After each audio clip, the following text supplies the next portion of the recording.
This Chemix School tutorial is about how to use the Chemix School conversion tool. In this example we will convert 20 degrees Celsius to Fahrenheit. To open the Conversions tool window, click the Conversions push button.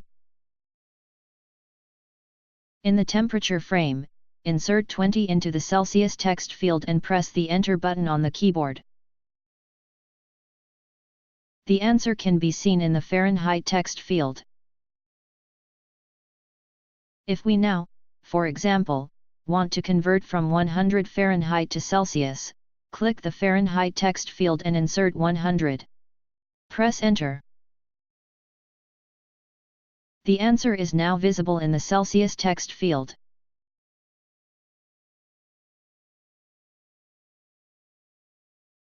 Thank you for watching this Chemix School tutorial.